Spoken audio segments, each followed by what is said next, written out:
नमस्कार आप सबको। मैं डॉक्टर नीरू सैन एक बार फिर से हेल्थ हीलिंग सेंटर दिल्ली की तरफ से आप सबका हार्दिक स्वागत करती हूँ। साथियों, समय समय पर अलग अलग बीमारी को लेकर आपसे रूबरू होने का मौका मिलता है और आज फिर से एक चर्चा करने के लिए मैं आप लोगों के साथ हूँ। मैं आज बात करने आई हूँ आहार चिकित्सा के बारे में। ये शब्द सुनते ही आपके माइंड में जो सबसे पहली चीज़ आई होगी वो शायद ये कि आज आप लोगों को कोई डाइट प्लान मिलने वाला है। जी नहीं, ऐसा नहीं है। मैं किसी भी तरह के कोई डाइट प्लान डिस्कस करने आपके साथ नहीं आई हूँ, क्योंकि जब हम डाइट प्लान की बात करते हैं तो उसमें एक व्यक्ति की एज, वो किस टाइप का काम करता है, वो किस एज ग्रुप का है, उसकी हेल्थ कैसी है, उसकी हाइट कैसी है, वो फिजिकल वर्क ज़्यादा करता है या मेंटल वर्क ज़्यादा करता है, इन सब चीज़ों का ज्ञान होना बहुत ज़रूरी है।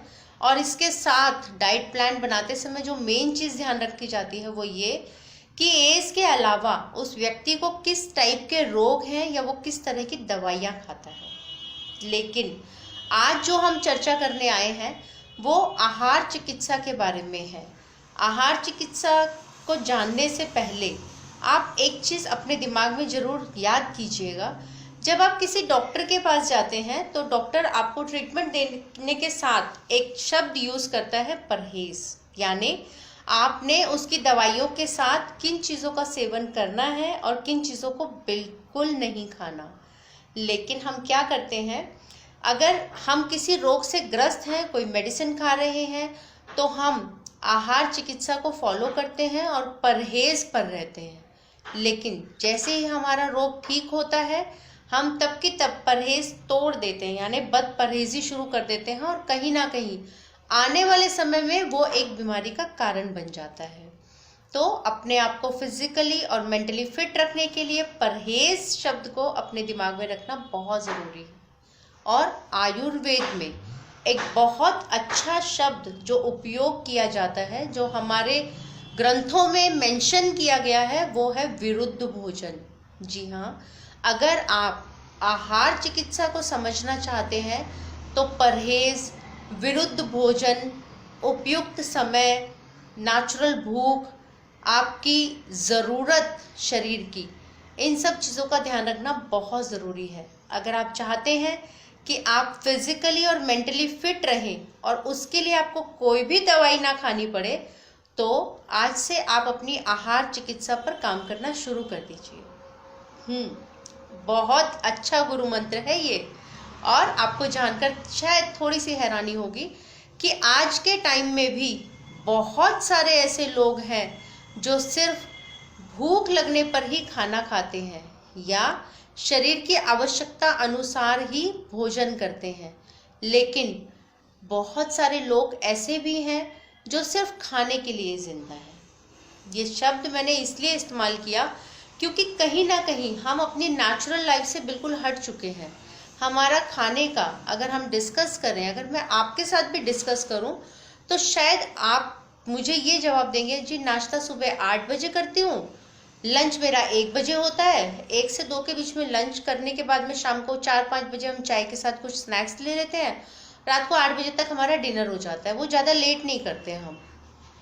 ज़्यादातर घरों का यही कहानी है। ज़्यादातर लोग इसी शेड्यूल को फॉलो करते हैं। बचपन से हमने भी यही शेड्यूल जिया है, लेकिन अब हमें इस शेड्यूल को चेंज करना होगा। हमें घड़ी की सुइयों का टाइम ना बता के अपने ज़रूरत बतानी होगी।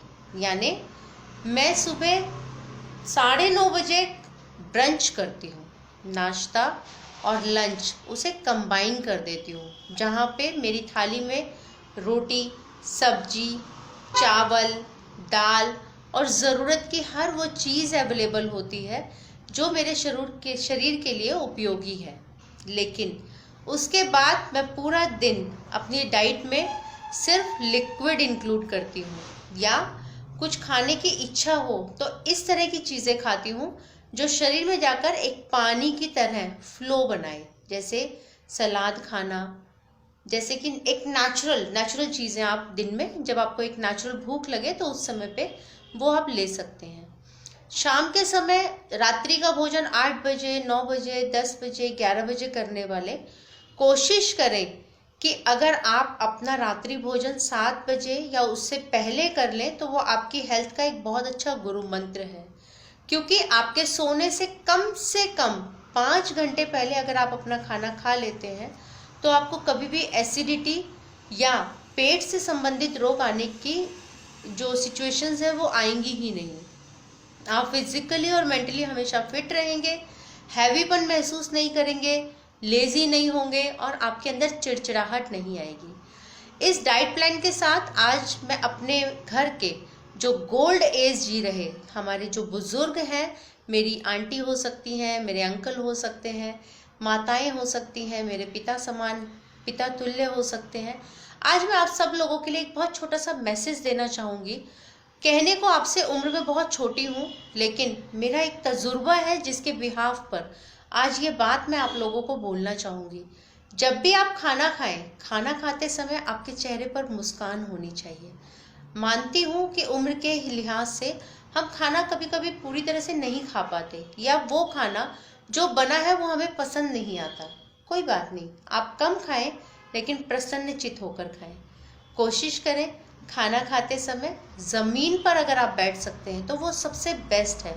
ज़मीन पर बैठने से हमारा जो नवल जो नाभि चक्र है वो स्थिर संतुलित होता है, स्थिर होता है, अपनी जगह पर टिकता है। और खाना कभी भी आगे की तरफ ऐसे झुक के ना खाएं। खाना खाते समय कोशिश करें हमारी बैकबोन हमेशा सीधी रहे। अगर नॉर्मली आपके लिए बैठना पॉसिबल नहीं है तो आप अपने सामने एक मिनी टेबल या आपका सेंटर टेबल रख लीजिए, अपनी थाली को उस पर रखिए और तब आप खाना खाएं, जिससे कि आपका जो स्टमक पोर्शन है वो बिल्कुल स्ट्रेट रहे।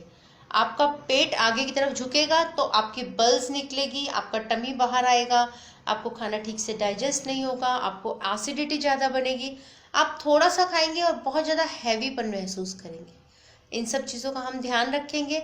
आहार चिकित्सा से जुड़ी कुछ और बातें लेकर आगे भी मैं आप लोगों से मिलती रहूँगी। आप अपनी डाइट में सिर्फ 2 चेंजेस कीजिएगा। पहला ये कि 2 समय ही भोजन लें। हैवी और कंप्लीट डाइट जो है वो आपकी सिर्फ 2 समय होनी चाहिए। सुबह में 11 बजे से पहले और शाम को 7 बजे या उससे पहले हो तो बहुत अच्छा है।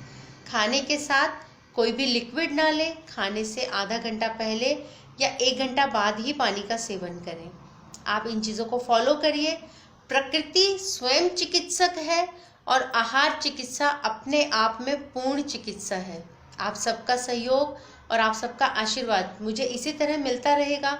आप सबका बहुत बहुत धन्यवाद। Thank you, thanks to all of you. जय हिंद, जय भारत।